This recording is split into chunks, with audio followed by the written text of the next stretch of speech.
একজন আল্লাহর ওলি, তিনি একটা জঙ্গলের ভিতরে কাদা মাটি দিয়ে তিনি ঘর নির্মাণ করেন। ছোট্টবেলা যুবকরা, কথা বলবা না, ছোট্টবেলা যুবকরা, প্রত্যেকটা ছেলে মানুষ হোক আর মেয়ে মানুষ হোক, ছোট্টবেলা কাদা মাটি দিয়ে কত রং বেরঙ্গের পাখি আর ঘর বানাইতেন, ঘর বানাইতেন, ঠিক না বেঠি? এই দরবেশটা একটা জঙ্গলের ভিতরে কাদা মাটি দিয়া তিনি ঘর নির্মাণ করছেন। ঘর নির্মাণ করে তিনি জীবন যখন ইঞ্জিন টাইমে চলতে লাগলো, ওই জামানার মধ্যে একজন বাদশা ছিলেন, বাদশাহ। ওই বাদশার নাম হচ্ছে বাদশা আওরঙ্গজেব। সকলে ইতিহাস নিয়ে যারা পড়াশোনা করেছেন কম বেশি জানেন। বাদশা আওরঙ্গজেবের একটা সুন্দরী কন্যা ছিল, মেয়ে ছিল। ওই বাদশা আওরঙ্গজেবের কন্যা, তিনি বাসা থেকে এদিক ওদিক ছোটাছুটি করতেন রে বাপ। ছোটাছুটি করতে করতে হঠাৎ করে দরবেশের কথা তার স্মরণ হলো। কেউ না কেউ দরবেশের কথা তার কানের মধ্যে পৌঁছিয়ে দিল। পৌঁছিয়ে দেওয়ার পরে বাদশা আওরঙ্গজেবের কন্যা চিন্তা করলেন, এই দরবেশের কাছ থেকে আমার একটু দোয়া নেওয়ার জন্য যেতে হবে। বাদশার কন্যা ডাক দিয়া কই, শুনো, আমি বাদশার কন্যা হলে কি হবে, আমি একটু দোয়ার জন্য, দোয়া নেওয়ার জন্য আল্লাহর ওলির কদমে চলে যাব, ওই দরবেশের কদমে চলে যাব। কিছু মানুষ লইয়া, সৈন্য সামন্ত লইয়া একটা ঘোড়ার উপরে আরোহণ করার পরে ওই দরবেশের কাছাকাছি চলে গেল। দরবেশের নিকটে যে মাত্র সংবাদটা পৌঁছালো, এই দরবেশের নিকট যখন চলে গেল, দরবেশ ডাক দিয়া কই, শুনো, আমি যে কাদা মাটি দিয়া এই বিল্ডিংটা নির্মাণ করলাম, এই বিল্ডিংটা আমি বিক্রি করব। এই বিল্ডিংটা আমি বিক্রি করব কেন?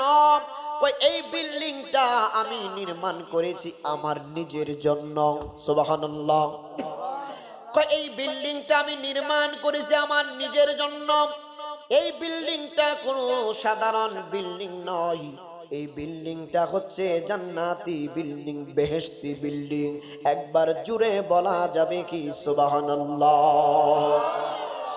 দরবেশটা যেই মাত্র কথাগুলি বললাম, এই বাদশার কন্যা ডাক দিয়ে বললেন, হুজুর, আপনি এই বিল্ডিং আপনি নির্মাণ করলেন আপনার নিজের জন্য, এই বিল্ডিং নাকি জান্নাতি বিল্ডিং, এই বিল্ডিং কি আমার কাছে আপনি বিক্রি করবেন নি? দরবেশ ডাক দিয়া কই, শুনো, এই বিল্ডিংটা আমি বিক্রি করব, কিন্তু মাগনা তো আমি বিক্রি করব না, আমি টাকা ছাড়া এই বিল্ডিং আমি বিক্রি করতে পারবো না। একবার জুড়ে বলা যাবে কি আল্লাহু আকবার? বাদশার কন্যা, এত বড় বাদশার কন্যার সামনে বিল্ডিংটা কই করবে, টাকা ছাড়া বিক্রি করবে না, টাকা ছাড়া বিক্রি করবে না। এই দরবেশটা ডাক দিয়ে বললেন, আমি এই বিল্ডিংটা বিক্রি করব। এই বিল্ডিং এর মূল্য কত জানেননি? বাদশার কন্যা ডাক দিয়া কয়, এ দরবেশ শুনো, এই বিল্ডিং এর বিক্রয় মূল্য কত? এই বিল্ডিংটা যদি ক্রয় করতে হয় তাহলে কত টাকা দিয়ে ক্রয় করতে পারবো? ওই সময় তো টাকাকে টাকা বলতো না, দিরহাম বলতো। এক এক যুগে এক এক সময় মুদ্রাকে এক এক নামে ডাকা হতো। যেমন বাংলাদেশের জমিনের মধ্যে টাকাকে টাকা বলে, কিন্তু এই টাকাকে সৌদি আরবের জমিনে গেলে বলে রিয়াল। আমেরিকা, ইউরোপ কান্ট্রিতে চলে গেলেন, এই টাকাকে তারা বলে ডলার। এক এক দেশে এক এক রাষ্ট্রের মধ্যে মুদ্রার নাম এক এক রকম হয়। ওই দরবেশটা ডাক দিয়ে বললেন, বাদশার কন্যা, এই জান্নাতি বিল্ডিং যদি ক্রয় করতে হয় তাইলে আমার কাছ থেকে এই বিল্ডিংটা ক্রয় করতে হলে একটি কা তামাকের মূল্য দান করতে হবে। একবার জুড়ে বলা যাবে কি সুবহানাল্লাহ। বাদশা আওরঙ্গজেবের কন্যা ঘোড়ার উপরে উঠে গেলেন, কারো সঙ্গে কোনো কথা বলে না রে বাপ, কারো সঙ্গে কোনো কথা নাই। বাদশা আওরঙ্গজেবের কন্যা একটুখানি সময়ের মধ্যে ঘোড়ার উপরে তিনি চড়ে বসলেন। ঘোড়া দিয়া তিনি রাজপ্রাসাদের মধ্যে চলে গেলেন। রাজপ্রাসাদের মধ্যে গিয়ে একটি কা তামাকের মূল্য পরিমাণ, একটি কা তামাকের মূল্য যতটুকু ততটুকু সম্পদ তিনি নিলেন, টাকা তিনি নিলেন। নেওয়ার পরে আবার ঘোড়া থেকে তিনি আবার আগের জায়গায় চলে আসলেন।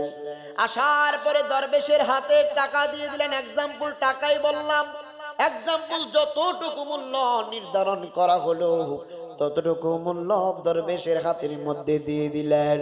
ডাক দিয়া বললেন, দরবেশ গো, আমি মূল্য দিয়ে দিলাম, আমাকে জান্নাতি বিল্ডিংটা তুমি তাড়াতাড়ি দিয়ে দাও।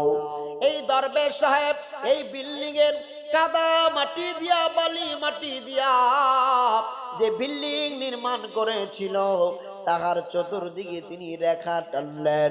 রেখা টেনে মাঝ বরাবর তিনি লিখে দিলেন, এটা আমার পক্ষ থেকে বাদশা আওরঙ্গজেবের কন্যার জন্য আমি দিয়ে দিলাম। এত পরিমাণ সম্পদের বিনিময়ে জান্নাতি ঘরটা আমি তার জন্য লিখে দিলাম। বাদশা আওরঙ্গজেবের কন্যা যেই মাত্র বিল্ডিংটা ক্রয় করে নিল, কাদামাটির ঘরটা ক্রয় করে নিল। কাদামাটির ঘরটা ক্রয় করে নেওয়ার পরে তিনি দেখতে পেলেন এই দরবেশ সাহেব কাদামাটির ঘরটা যে মাত্র বিক্রি করে দিল, যাওয়ার সময় এই কাদামাটির ঘরটা তিনি আবার নষ্ট করে দিলেন। নষ্ট করে এই দরবেশ সাহেব এই জায়গা থেকে অন্য জায়গায় চলে গেলেন। আর বাদশার কন্যা গুরুত্ব না দিয়ে বাসার মধ্যে চলে গেলেন রে বাপ, গুরুত্ব দিলেন না। চিন্তা করলেন এই দরবেশের কাছ থেকে আমি বিল্ডিং ক্রয় করেছি ঠিক আছে, কিন্তু এটার বিনিময়ে জান্নাতের মধ্যে যে বিল্ডিং পাবো এটার গ্যারান্টি কোথায়? বাদশার কন্যা রাজপ্রাসাদের মধ্যে চলে গেল। চলে যাওয়ার পরে রে বাপ ওই বাদশার কন্যা রাত্রি বেলা যে মাত্র ঘুমের ঘরে চলে গেল, হঠাৎ করে তার আব্বা জান একজন উজির দিয়া তার কন্যার বেডরুমের মধ্যে এইভাবে নক দিচ্ছে, বেগম সাহেবা উঠেন, ম্যাডাম উঠেন, ম্যাডাম উঠেন, আপনার বাবা এত রাত্রে আপনাকে আহ্বান করেছে, ডাকার জন্য বলেছে। বাদশার কন্যা ঘুম থেকে ওঠার পরে দেখে রাত্র বাজে মাত্র 3টা। রাত্র বাজে মাত্র 3টা মানে কিছুক্ষণ পরে ভোর হয়ে যাবে, ফজরের আজান পড়ে যাবে। এত রাত্রে আমার বাবা আমাকে কেন ডাকলেন বুঝতে পারছি না। এই মেয়েটা বাবার বেডরুমের মধ্যে চলে গেলেন। বাবার বেডরুমে যাওয়ার পরে গিয়ে দেখলেন বাবা বাদশা আওরঙ্গজেব আল্লাহর কুদরতি কদমে সেজদা দিচ্ছেন, তাহাজ্জুদের নামাজ আদায় করতেছেন। বাদশার কন্যা ডাক দিয়া কয়, বাবা আপনি রাত্রে 3টা বাজে আমাকে কেন ডাক দিলেন, আহ্বান করলেন, আমার পাকা ঘুমটা কাঁচা করে দিলেন, রাত্রে 3 ঘটিকায় আপনি আমাকে কেন ডাক দিলেন? বাবা গো রাত্রে 3টা বাজে কি কাজ হতে পারে? বাদশা আওরঙ্গজেব ডাক দিয়া কয়, মা সত্যি করে আমার কাছে একটা তুমি কথা বলবা? কয় বাবা কথা তো সকালবেলা জিজ্ঞেস করতে পারতাও, রাত্রে 3টা বেলা এমন কি কথা তুমি আমাকে রাত্রে 3টা বেলায় জিজ্ঞেস করা লাগবে? বাবা ডাক দিয়া বললেন, মা রে তুমি কি গতকাল কারো সাথে কোনো বিষয় নিয়ে কোনো বস্তু বেচা কেনা করছো কিনা? বাদশার কন্যার কথা মনে নাই, বাদশার কন্যা তো গুরুত্বই দেই নাই পাগলার কথা, বাদশার কন্যার স্মরণ নাই। বাদশার কন্যা ডাক দিয়ে বললেন, বাবা কই না তো, আমি তো গতকাল কোনো কেনা বেচা করি নাই, আমি কোনো ক্রয় বিক্রয় করি নাই। বাচ্চা ডাক দিয়া কই মারে, আমি হলক করে বলতে পারি তুমি মনে হয় কোনো বেচা কেনা করেছ। মারে একটু মনোযোগ দিয়ে খেয়াল করে দেখো তুমি কোনো ক্রয় করেছ কিনা। বাচ্চার কন্যা ডাক দিয়া কই বাবা গো, মনে পড়েছে। কই কি মা? কই আমি গতকাল একটি তামাকের বিনিময়ে একটা দরবেশ থেকে আমি একটা বিল্ডিং ক্রয় করেছিলাম। বাচ্চা ডাক দিয়া কই মারি, তুমি জি অল্প কিছু টাকা দিয়া তুমি একটা বিল্ডিং ক্রয় করেছিলা।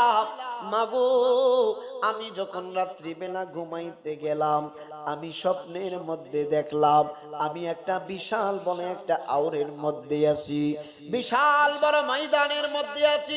অসংখ্য বিল্ডিং দেখা যায়, অসংখ্য বিল্ডিং দেখা যায় রে মা। আমি হঠাৎ করে তাকায় দেখলাম একটা বিল্ডিং এর গেটের মধ্যে তোমার নামটা লেখা আছে। আমি যেই মাত্র বিল্ডিং এর ভিতরে প্রবেশ করতে চাইলাম, আমাকে প্রবেশ করতে দেওয়া হলো না। এটা নাকি তোমার নামে বরাদ্দ করা হয়েছে। মারে, এই বিল্ডিংটা কোনো সাধারণ বিল্ডিং না, এই বিল্ডিংটা হইল জান্নাতি বিল্ডিং। সুবহানাল্লাহ। আল্লাহর ওলিদের দরবারে গেলে দেখেন কি মিলের বাপ, আল্লাহর ওলিদের দরবারে যেতে হবে। আল্লাহর ওলিদের নেক নজর যার উপরে পড়ে যায়, তার ইহকাল এবং পরকাল সুন্দর হয়ে যায়। ঠিক না বেটি? ওরে কি দিয়ে নি বাহিরে জাহালা, ওরে কি দিয়ে নি বাহিরে জাহালা, ও মোর জালা রে জালা কি দিয়ে নিবাই, মুর্শিদের প্রেম জালা অঙ্গ জলে মুর্শিদ কি দিয়ে নিবাই। ঠিক না বেটি? ওরে পিরিতি শিখায়া কই রইলা লুকায়া, এখন মুর্শিদ করি কি উপায়। ওরে পিরিতি শিখায়া কই রইলা লুকায়া, এখন দয়াল করি কি উপায়। এখন আমি করি কি উপায়, ও মোর জালা রে জালা কি দিয়ে নিবাই, মুর্শিদের প্রেম জালা অঙ্গ জলে মুর্শিদ কি দিয়ে নিবাই। ঠিক না বেটি? আর নবরঙ্গ রূপ দরিয়া পাগল করিয়া, এখন মুর্শিদ লুকাইলা কোথায়। ওরে নবরঙ্গ রূপ দরিয়া পাগল করিয়া, এখন মুর্শিদ লুকাইলা কোথায়। ওরে জ্বালাইতে কত কোল নিবাইতে কত কোল, ওরে জ্বালাইতে কত কোল নিবাইতে কত কোল, জানি দয়ালের দয়ার অভাব নাই, জানি দয়ালের দয়ার অভাব নাই। ও মোর জালা রে জালা কি দিয়ে নিবাই। একবার জুড়ে বলা যাবে কি আল্লাহু আকবার? আর একটু উচ্চ আওয়াজে বলা যাবে কি আল্লাহু আকবার? বাদশার কন্যা ডাক দিয়া কই বাবা, কি বলো তুমি? কয় মারে, আমি যেই মাত্র বিল্ডিং এর ভিতরে প্রবেশ করার অনুমতি চাইলাম, আমাকে বিল্ডিং এর ভিতরে প্রবেশ করার অনুমতি দেওয়া হলো না। কিতাবের নামটা আবার বলে দেই, মাহফিলে আউলিয়া, উর্দু কিতাব 570 পৃষ্ঠা থেকে বলছি। আল্লাহ এই দরবেশটা যেই মাত্র এই ঘটনাটা করে চলে গেল, বাদশাহ আওরঙ্গজেব মাকে ডাক দিয়ে বলছেন, মারে আমাকে বিল্ডিং এর ভিতরে প্রবেশ করতে দেওয়া হলো না। বলল, এই বিল্ডিং নাকি শুধু তোর জন্য রিজার্ভ করা হয়েছে। একবার জুড়ে বলা যাবে কি মারহাবা। বাদশার কন্যা ডাক দিয়া কয়, বাবা কি বলো তুমি? আমি তো এত গুরুত্ব দেই নাই জিনিসটাকে, বিষয়টাকে। ভাই মারে, তুমি কার কাছ থেকে ক্রয় করেছো? কই বাবা, একটা দরবেশ ওই জঙ্গল আর বালুকাময় প্রান্তরে এই যে কাদা মাটি দিয়ে বিল্ডিং ক্রয় করেছে আমার কাছ থেকে। বাচ্চা ডাক দিয়া কই, মারে ওগো মা, এই দরবেশের সঙ্গে আমারও সাক্ষাৎ করতে হবে রে মা। এনজিমিন টাইমে বাদশার কন্যা ডাক দিয়া কই, বাবা তুমি সাক্ষাৎ কেন করবা? কই তোমাকে বলা যাবে না। বাদশা আওরঙ্গজেব তিনি ইবাদত গুজার একজন বান্দা ছিলেন। তিনিও কিন্তু ওই দরবেশকে বিশ্বাস তেমন করতেন না। এনজিমিন টাইমে বাপ ওই বাদশা আওরঙ্গজেব কি করলেন? বাদশা আওরঙ্গজেব পরের দিন ওই দরবেশের খোঁজে তিনি চলে গেলেন জঙ্গলের মধ্যে। যাওয়ার পরে দেখেন ওই দরবেশটাকে ওই জায়গার মধ্যে পাওয়া গেল। পাওয়া যাওয়ার পরে ওই দরবেশের সঙ্গে কথা বলার পরে বাদশা আওরঙ্গজেব বলছেন, দরবেশ তুমি একটা বিল্ডিং বিক্রয় করেছো আমার কন্যার কাছে, মেয়ের কাছে। এই রকম কোন বিল্ডিং এর ব্যবস্থা আছে কিনা? আমি বাদশা আওরঙ্গজেব তোমার কাছ থেকে ক্রয় করতে চাই। দরবেশ ডাক দিয়ে বললেন, ওই বিল্ডিংটা ছিল আমার জন্য বরাদ্দ। ওই বিল্ডিংটা আমার নিজের জন্য বানিয়েছিলাম, মেক করেছিলাম, তৈরি করেছিলাম, প্রস্তুত করেছিলাম। কিন্তু আমার ইচ্ছা হয়েছে তোমার কন্যার কাছে আমি বিক্রি করেছি। এখন আমার ইচ্ছা না হলে তোমার কাছে আমি বিক্রি করব না। বাচ্চা ডাক দিয়া কই, বাবা শুনো, আমার একটা বিল্ডিং দরকার। যত পয়সা লাগে তুমি পয়সা নিয়ে নাও, যত সম্পদ লাগে তুমি সম্পদ নিয়ে নাও, তারপরেও একটা বিল্ডিং এর ব্যবস্থা তুমি করো। দরবেশ ডাক দিয়া বললেন, না না না, বিল্ডিং এর ব্যবস্থা এখন হবে না। বিল্ডিং এর ব্যবস্থা আমার এখন মনে যাচ্ছে না, তোমাকে দিব না। ইঞ্জিমিন টাইমে বাদশা আওরঙ্গজেব তিনি চিন্তা করলেন, জোর জবরদস্তি করে তো কোনো কিছু পাওয়া, খারাপ লাগতেছে আপনাদের? চলবে? জোর জবরদস্তি করে কোনো কিছু পাওয়া যাবে না। এই জন্য কি করলেন বাপ? এই জন্য তিনি করলেন কি, ওই বাদশা আওরঙ্গজেব এই দরবেশ আল্লাহর ওলির প্রেমে পড়ে গেলেন। আল্লাহর ওলিদের প্রতি সে আসক্ত হয়ে গেলেন, আল্লাহর ওলিদেরকে ভালোবাসতে শুরু করলেন। সুবহানাল্লাহ। শুধু তাই নয়, আমরা কেন ভালোবাসবো না? স্বয়ং আল্লাহ রাব্বুল আলামিন পবিত্র কুরআনুল কারীমের মধ্যে আউলিয়া কেরাম সম্পর্কে বলেছেন। আউলিয়া কেরাম সম্পর্কে বলেছেন, ওয়ালিল্লাহিল ইজ্জাতু ওয়ালি রাসূলিহি ওয়ালিল মুমিনিনা ওয়ালাকিন্নাল মুনাফিকিনা লা ইয়ালামুন।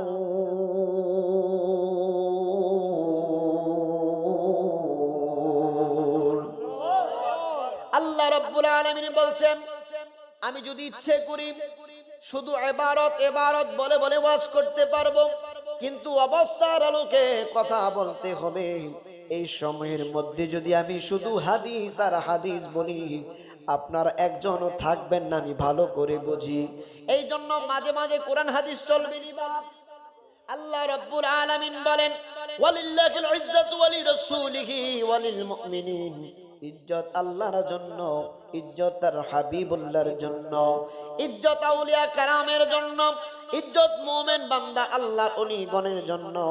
ওয়ালাকিন্নাল মুনাফিকিনা লা ইয়ালামুন। মুনাফিক যারা, তারা আল্লাহ ইজ্জত বুঝবে না, তার রাসূলুল্লাহর ইজ্জত তারা বুঝবে না। ঠিক না বেঠিক? আরো জোরে বলুন, ঠিক না বেঠিক? আমার বন্ধুরা, বাবারা, গভীর মনোযোগ। কেন নবীকে ভালোবাসবেন না? কেন নবীকে ভালোবাসবেন না? কেন আউলিয়া কেরামগণকে ভালোবাসবেন না? একটু শুনুন মনোযোগ দিয়ে বাপ, একটু মনোযোগ দিয়ে কথাগুলি শুনে যান। আপনারা সকলে জানেন একটা কাসিদার কিতাব আছে, যারা তরিকতপন্থী মানুষ তারা বুঝবেন অবশ্যই। একটা কাসিদার কিতাব আছে, ওই কাসিদার কিতাবের নাম হচ্ছে কাসিদায়ে বুরদা। কাসিদায়ে বুরদা, কাসিদায়ে বুরদা শরীফ যিনি লিখেছেন, কাসিদায়ে বুরদা শরীফ যিনি লিখেছেন, জবরদস্ত একজন আল্লাহর ওলি ছিলেন, জবরদস্ত একজন আল্লাহর ওলি ছিলেন। এই কাসিদায়ে বুরদার যিনি মুসান্নিফ আল্লাহর ওলি শরফুদ্দীন বুসুরি রহমাতুল্লাহি আলাইহি, শরফুদ্দীন বুসুরি রহমাতুল্লাহি আলাইহি। দেখেন নবী প্রেম একটা মানুষকে কত ডেভেলপ করতে পারে, কত ডেভেলপ হয়ে যেতে পারে নবীর প্রেম দিয়ে। শরফুদ্দীন বুসুরি রহমাতুল্লাহি আলাইহি তিনার পুরা বডির মধ্য থেকে অর্ধেক বডি প্যারালাইজড হয়ে গেল, অবশ হয়ে গেল। আল্লামা শরফুদ্দীন বুসুরি রহমাতুল্লাহি আলাইহি অর্ধেক বডি মুবারক অবশ হয়ে যাওয়ার পরে তিনি চলাফেরা অসুবিধা হয়ে গেল। তিনি ওঠা